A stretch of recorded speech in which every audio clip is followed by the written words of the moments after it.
안녕하세요. 작은 터키맘 고서연입니다. 크하! 야, 벌써 2021년이 얼마 남지 않았습니다. 정말 시간이 빠른 것 같아요. 제가 늙어가는 것도 모를 정도로 너무너무 빠른 이 시간들.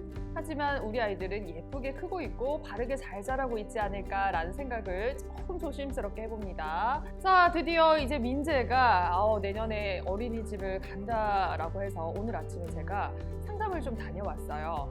상담을 다녀오니까 비로소 이게 정말 부모구나 라는 생각이 조금 들더라고요. 많은 어머님들께서 아이들을 위해서 헌신의 힘을 다하고 계신다라는 거 저도 느끼고 있고 곳곳에서 우리 엄마들의 역할을 잘 하시리라 저는 생각하고 있겠습니다. 자, 2021년이 얼마 남지 않았지만 크리스마스도 있고요. 연말도 있고요. 2022년이 코앞에 다가왔어요. 그런데 말입니다. 2022년에는 출산 정책이 바뀐다라고 합니다. 와, 좋습니다. 실제로 엄마들이 정말 힘들게 일도 하시고 집안일도 하시고 여러 가지를 하시겠지만 아이를 키울 수 있는 세상이 왔으면 좋겠다. 아이를 키울 수 있지만 조금 더 편하게 아이들이 자라날 수 있는 환경을 만들어줬으면 좋겠다라는 마음, 이거는 다들 갖고 계셨을 거라 생각합니다. 그래서 내년부터는 이 2022년 출산 정책이 바뀌다 보니까 오늘 크베에서 여러분들에게 알찬 정보를 쏙쏙 알려드리도록 하겠습니다. 박수! 이거 알면 둘째, 셋째, 넷째까지 낳아도 될까요? 네, 한번 첫 번째부터 꼼꼼하게 한번 이야기 나눠보도록 하겠습니다. 첫 번째, 첫 만남 축하 바우처. 2022년 1월 1일 출생한 아동에게 200만 원의 바우처가 지급된다고 합니다. 야, 원래는 제가 임신을 하고 출산할 시기에는 60만 원 정도를 받았었거든요. 그런데 100만 원으로 확대가 되면서 아기 한 명당의 임신 출산 진료 바우처가 100만 원인데 출생 바우처까지 200만 원이 추가가 되다 보니까 총 300만 원의 지원금을 받을 수 있다, 이런 거죠. 그리고 쌍둥이 같은 경우는 400만 원이 지급이 된다라고 합니다. 현금처럼 사용이 가능하고요. 거주지 출신 지원금과 중복 지급이 가능하다라고 합니다. 그 곳곳마다 아마 주어지는 정책들이 있다라는 거죠. 그런데 중복으로 또 받을 수 있다라고 하니까 너무너무 좋을 것 같습니다. 자, 여러분들 첫 만남 축하 바우처는 꼭 챙겨가셔야 된다는 거 기억을 해주세요. 자, 두 번째입니다. 영아수당 신규 도입이 있어요. 2022년 1월 1일 출생한 아동부터 만 2세 미만인 영아들에게 월 30만 원이 지급이 된다라고 합니다. 자, 어린이집 이용 여부에 상관없이 지급이 되고요. 아동수당과 별개로 지급이 된다라고 하네요. 야, 이거 정도면 이제 민재는 받을 수는 없지만 1월부터 출산인 어머님들 계시다면 너무너무 좋으실 것 같습니다. 또 한편으로는 만약에 2021년 12월 31일날 낳는 어머님이 계시다. 그러면 너무 아깝지 않을까, 이런 생각이 들거든요. 너무 참 안타깝지만 그 아이의 또 운명이라고 생각하고 또 2022년 1월부터 또 시행이 된다라고 하니까 조금 아쉬운 부분은 조금 있을 수 있을 것 같아요.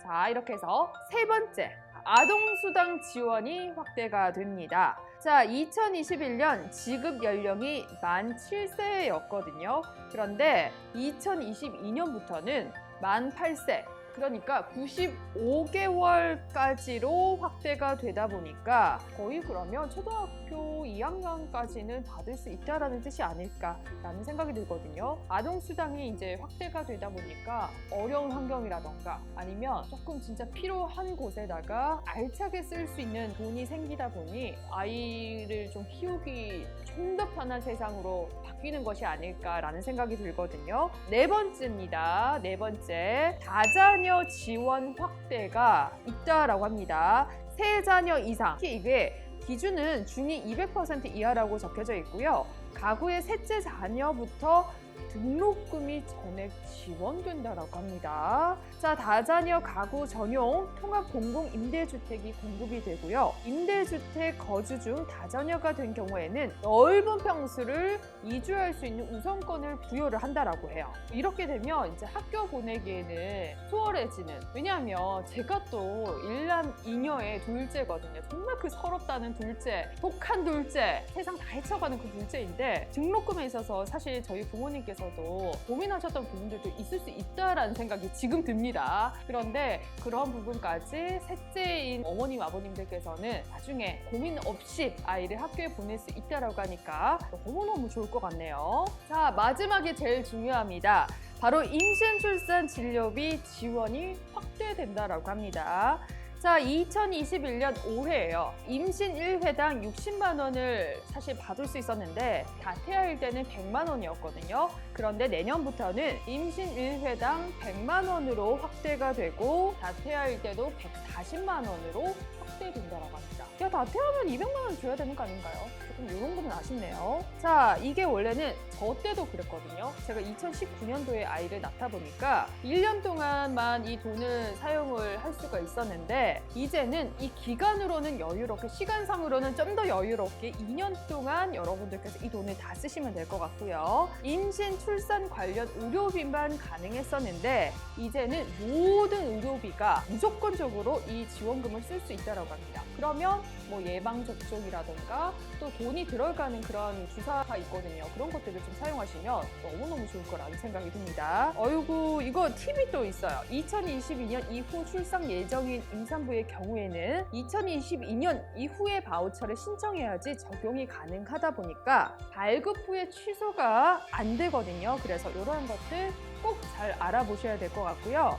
한마디로 2022년 1월부터 모든 정책들이 시행이 되다 보니까 신청도 2022년이 되고 난 뒤에 하셔야 된다는 거 꼭 기억을 해두셨으면 좋겠습니다. 자, 이렇게 해서 여러분들과 함께 거의 한 5가지에 대한 이 정책에 대해서 이야기를 좀 더 나눠봤습니다. 근데 이런 생각이 좀 들어요.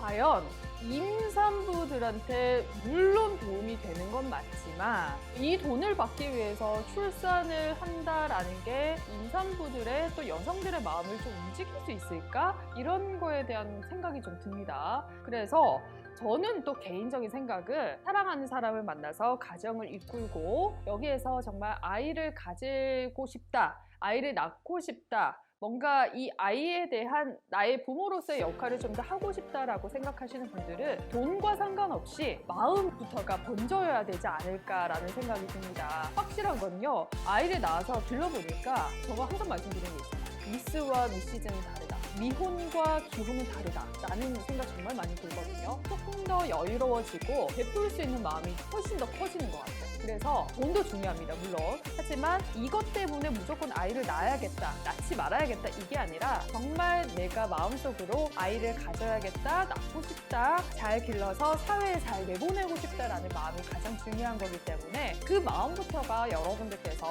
먼저 갖고 계시는 게 중요하다는 생각이 들고요. 이 모든 것들도 있지만 중요한 건 크라잉베베에서도 여러분들께 선물 드리는 거 알고 계시죠? 저희가 크베만 박스라고 해서 여러분들께 선물 드리고 있다라는 거 한 달에 100여 분 정도를 저희가 추첨을 합니다. 여러분들 밑에 자막으로 신청만 해주신다면 무조건 선물 쏘니까요. 꼭 기억을 해두시고 이 정책과 더불어서 여러분들께서 몰랐던 육아 지식에 대해서 아실 수 있도록 저희가 준비를 하니까 댓글부터 시작해서 관심 많이 가져주셨으면 좋겠습니다. 오늘 2022년 바뀌는 출산 정책에 대해서 말씀드렸고요. 여러분들 또 궁금한 거 있으시면 댓글 많이 써주세요. 저희가 선물 왕창 많이 드리도록 하겠습니다. 크바!